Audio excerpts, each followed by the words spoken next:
Olá pessoal, tudo bem? Hoje vamos falar sobre estrutura interna da Terra, geologia. Ué, mas também aprende geologia, formação do planeta na aula de geografia? Ué, o planeta Terra, o mundo é a ciência da geografia. Ah, mas isso estuda em ciências também. Mas estuda porque é necessário que tenhamos diversos olhares sobre o mesmo aspecto. O professor de ciências, a professora de ciências, vai tratar a Terra, a estrutura interna, sob um outro olhar, assim como em outros níveis também. O que você está vendo no ensino fundamental é algo mais básico que você vai ver de novo lá no ensino médio. Então, nós temos aí diversos olhares e diferentes níveis para o mesmo aspecto. Por isso que é importante a gente ter essa tal da interdisciplinaridade, que são diversas disciplinas colaborando para o mesmo conhecimento. Olha que legal! E aqui, estrutura interna da Terra, é isso. Nós entramos hoje num processo que nós chamamos dentro da geografia de geologia, a ciência que estuda a estrutura interna do planeta. É aqui que nós vamos entender. Normalmente, quando a gente começa a falar sobre geologia, vamos lá, quais são as camadas da Terra? Ah, são crosta, manto e núcleo. Pronto. Não é só isso? Não. A gente precisa entender como é que as coisas acontecem. É simples eu colocar aqui para vocês esse planeta todo bonitão, onde nós temos a superfície dele aqui, ó, todos os continentes sendo marcados aqui, por exemplo. Nós vamos ter aqui as terras, imagine a fatia aqui, que daí nós vamos ter o manto, aí depois o núcleo interno, o externo, enfim, nós vamos ter aqui um sequenciamento do estudo. Mas alguém já chegou no interior da Terra para saber como é que é lá dentro? Para a gente ter a exata noção do que isso aqui acontece? Então presta atenção na história que eu vou contar para vocês.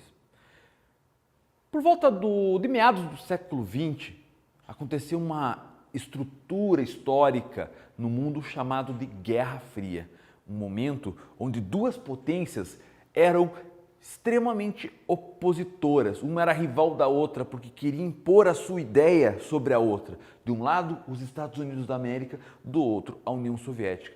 Então, existiam disputas de diversos níveis e formatos. Por exemplo, a disputa tecnológica, a corrida espacial, a disputa militar, a econômica. Dentro delas, a científica e tecnológica buscava melhorar os problemas do mundo. Melhoraria todo mundo, mas ele poderia dizer: fui eu que resolvi os problemas do mundo, eu sou o super-herói do planeta. Essa era a ideia. E lá na União Soviética, que hoje é a Rússia, que nós conhecemos, lá numa regiãozinha dela chamada Península de Kola, existiam pesquisas para tentar prever terremotos. Como é que eu vou prever esses terremotos? Não havia como chegar aí nessa situação. Então eu vou cavar diversos poços para tentar entender o que está acontecendo lá no final. E um deles, o mais importante deles, foi esse poço super profundo de Kola. Qual é a ideia? Era cavar um buraco para tentar entender a dinâmica dos terremotos. Mas foi a partir dele que começou a ter ideia do que poderia acontecer. Começou então a criar diversos aí buracos. Então imagine a Terra e eles começaram a fazer uma perfuração dentro da Terra.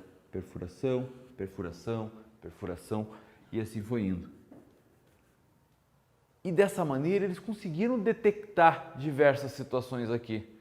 Como assim diversas situações? Sim, que existiam camadas. Mas guarda essa informação aqui. Vamos entender antes como é que as coisas acontecem de fato. Temos aqui a crosta, o manto e o núcleo, que é dividido em núcleo externo e núcleo interno. A gente colocar uma camada bonitinha aqui, nós temos aqui a crosta, que é a camada superficial de todo esse esquema aqui, a parte onde nós vivemos. Aí nós temos o manto, onde nós temos aí os principais movimentos da Terra, é onde nós temos o material pastoso. Então temos aqui o manto. O manto, então, organizado aqui, onde nós temos o magma, que é a parte do planeta que está aí derretidona ainda, que eu já vou continuar falando sobre isso aqui. Agora, nesse caso, nós temos nessa distância aqui, cerca de 50 quilômetros. 50 quilômetros, somente 50 quilômetros. Claro, isso é uma média, pode ter cerca de 15 quilômetros até 80 quilômetros, dependendo do lugar. Passando isso, nós vamos ter aqui mais ou menos 2.500 quilômetros de profundidade até chegar na área dos núcleos, que vai ter aí uma profundidade de até 6.000 quilômetros de profundidade. Essa é a composição, mas como é que ele chegou? Fazendo essa perfuração. Eles começaram a perfurar e perfurar, e isso começou lá na década de 70. E aí, ao longo do tempo, começaram a perfurar e perfurar, e aquilo era profundo. Chegou-se aí a 12 quilômetros de profundidade no ano de 1989. Cerca de 15 anos já, desde que eles estavam começando esse processo.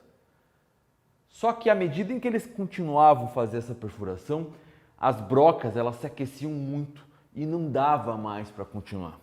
Então, esse projeto foi desativado em 1991, atingindo mais ou menos 12.200 metros de profundidade.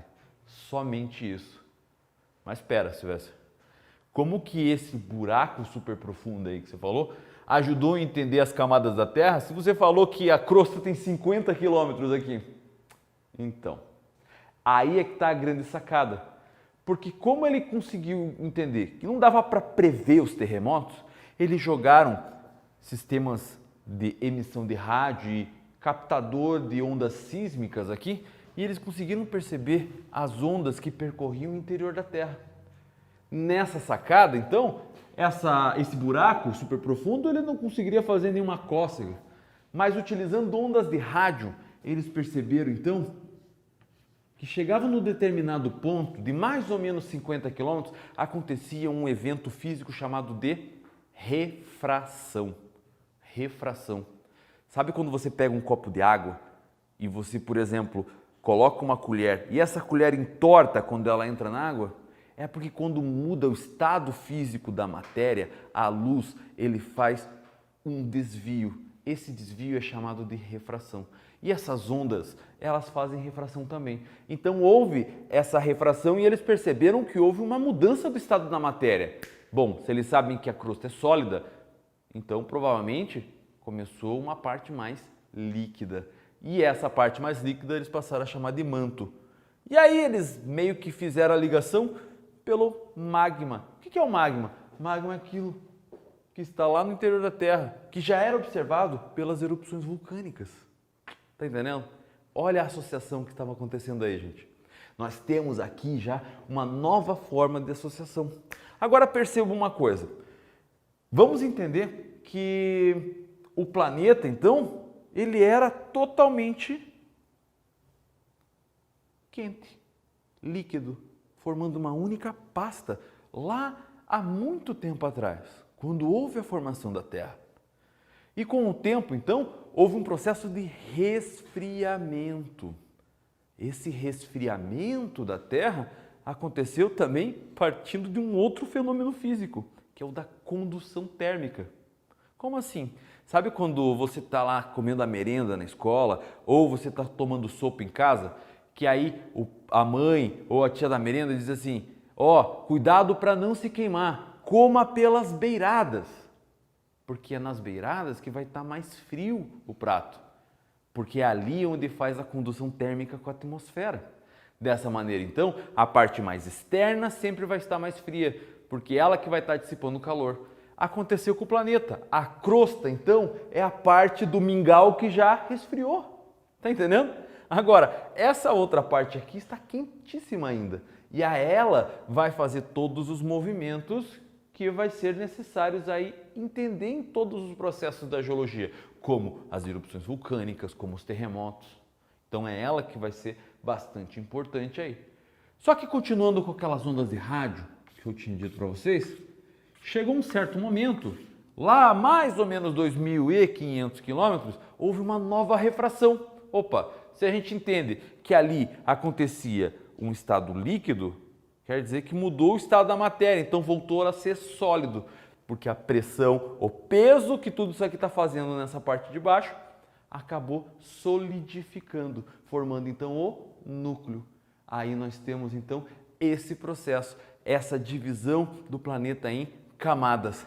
A crosta, que é a parte onde nós vivemos, onde todas as relações da geografia acontecem. O manto, onde todos os processos de modelamento interno da Terra estão acontecendo. O núcleo externo, que é onde vai dar o magnetismo da Terra e vai dar aquela característica de rotação do planeta, que vai dar origem às estações do ano. E o núcleo interno, que é onde vai dar as características de gravidade, onde vai dar a massa da Terra, que vai conseguir fazer a órbita ao redor do Sol. Olha que coisa linda, pessoal. As ciências, a física, a matemática, ajudando a entender os processos do mundo, toda a geografia. Veja que coisa linda essa interdisciplinaridade. Procure nas aulas de ciências, nas aulas de biologia, nas aulas de física e química, esses processos que eu disse. Eu tenho certeza que você vai se apaixonar pelo conhecimento. Eu espero que você tenha gostado dessa aula. Muito obrigado por ter assistido até aqui e tchau, tchau.